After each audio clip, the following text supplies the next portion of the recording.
What's good, guys? This video is the last of my 3-part Black Panther Decoded series. If you haven't seen the other 2 videos on why Killmonger is our favourite villain and the women of Wakanda, then make sure you check those out. In this video, I want to talk to you guys about the different African cultural influences throughout the film. There is so much to talk about and I don't want this video to be too long, so I'm not going to go into too much depth. As we all know, this film screams African culture no matter what level your knowledge is about the continent. Just by looking at the colours, the clothes, the hairstyles, you know that this fictional country is set in Africa. But when you look deeper into it, you notice not only the different tribes, but the different symbols, languages, architectural structure, locations, sounds, music, rituals and paintings. I'm going to start off with the things that stood out the most to all of us and then work my way down. First up, we're going to talk about the tribes that were visually represented. Now, because I'm Kenyan and Tanzanian, I'm going to start off with the Maasai tribe of East Africa. From what I noticed, there were 2 or 2.5 different references to the Maasai people throughout the film.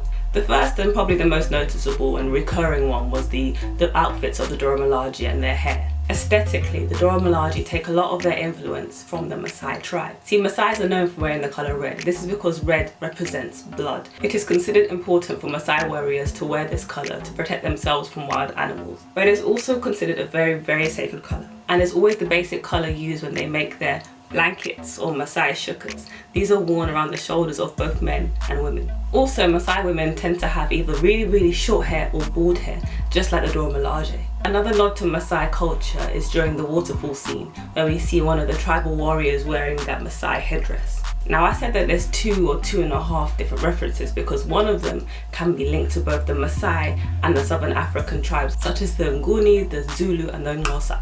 If I said that right, Xhosa. And I'm also sure a few tribes across the globe use them too. This is what is known as a rungu to people in East Africa and a knobkerrie to those in the southern countries. It is a weapon used to protect oneself, also to hunt animals, and it can be used as a walking stick. In the film, it's the Jabari tribe that uses them. Speaking of the Jabari tribe, the costume designer Ruth E. Carter said that she took inspiration from the Dogon people who live in caves and the hillsides of Western Africa. You can see similarities in the kind of skirt that they wear and their armbands. Another piece of African culture that we all noticed was the lip plate. Lip plates are worn by a number of tribes across Africa, but the most well-known tribe is the Mersey people of Ethiopia. These lip plates are typically worn by women, but in the film we see it worn by a male leader of the river tribe. When asked about this, Ruthie Carter said, "Usually we see these lip plates in the National Geographic on women with no tops who are sitting on the ground. And here he is, with his legs crossed and a beautiful suit by the fashion designer Ozwald Boateng. He is bringing so much pride and so much honour to it, and I couldn't agree more. It is being viewed outside of its typical environment. Not only that, but it's given a Wakandan kind of sci-fi look with the plate being green and him wearing a green suit. We also see a South African Isokolo hat worn by the Queen Mother, Fulani earrings worn by another tribal leader,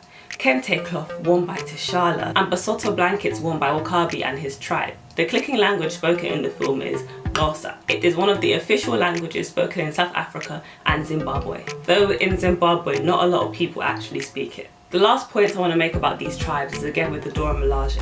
The King's Protectors are based off the Mino warriors, also known as the Dahomey Amazons. These female warriors defended the kingdom of Dahomey, which is modern day Benin. The Dora Milaje also wear neck rings, which is similar to those worn by the Ndebele women of Southern Africa. Now I want to touch on things that aren't so obvious. First thing I want to touch on are the symbols used throughout the film, from the throne room to the streets of Wakanda. We see the Nigerian symbols called Nsibidi. These are ancient secret symbols that are indigenous to the Cross River state of Calabar, Nigeria. Also seen in the streets of Wakanda are paintings on the walls of the buildings, very similar to those done by the Ndebele people. Talking of buildings, we see an architectural structure that resembles the 14th century mosque and university in Timbuktu, Mali, called Sankore Madrasa. It's been given a bit of a Wakandan upgrade. We also see other significant locations represented in the film, such as the Wakandan waterfall that resembles the Victorian Falls on the border of Zimbabwe and Zambia, and the mountains of Wakanda look a lot like those in the Great Rift Valley. Not only do we have locations that resemble places, but we also have actual places in the film. For example, we go into Sambisa Forest in Nigeria. This forest is known for being a hideout for Boko Haram. It is believed that this is where they keep the kidnapped Chibok schoolgirls. In this scene, we see Nakia on one of her missions to save the girls, and also the boys who have been kidnapped and trained as militants, bringing to light the fact that though the kidnapping happened in 2014, it's an ongoing issue. Now I want to take it back to the scene where T'Challa and M'Baku are fighting for the throne, and also the scene where Killmonger is wearing that African mask that he stole from the museum. In both of these, the characters are wearing animalistic masks. See, African masks usually have a religious and spiritual meaning. These meanings vary throughout the whole of Africa, but in most traditional African cultures, the person who uses the mask embodies the spirit of the animal that is represented. Hence why T'Challa wears the panther mask and M'Baku wears the ape mask. Now Killmonger's mask represents the Nigerian Igbo Mbedeki masks. If I'm saying it correct me if I'm wrong. The wearers of these masks are meant to embody a wilderness spirit that is aggressive and powerful. We hear a lot of African drums and African sounds throughout the film. One recurring sound is the kind of yipping sound that we hear whenever the Dora Milaje are like doing their thing, you know. This sound is created by the women of Senegal. African spirituality is also prominent throughout Black Panther. Amongst all different types of spirituality, ancestors are held in high regard, which I believe the film does a very good job at portraying. Especially during the scene where T'Challa is in a coma. The use of spirituality and herbs plays such a vital role in bringing him back to full strength. Now the film not only pays homage to the African continent, but also to the African diaspora. From Killmonger's line referencing the slave trade where he says, "Bury me in the ocean with my ancestors that jumped from the ships, because they knew that death was better than bondage." To the Pan-African colours that are worn by Okoye, T'Challa and Nakia. Whenever we see the three together, their colours form the Pan-African flag. The Pan-African movement aimed to unite all people from African descent, with advocates such as Kwame Nkrumah, Haile Selassie, Malcolm X and Marcus Garvey. This video wraps up my 3-part Black Panther Decoded series. Hopefully we get more films like this, films that we could look at in different angles and analyse and have a discussion about. Until next time guys, peace, love and life.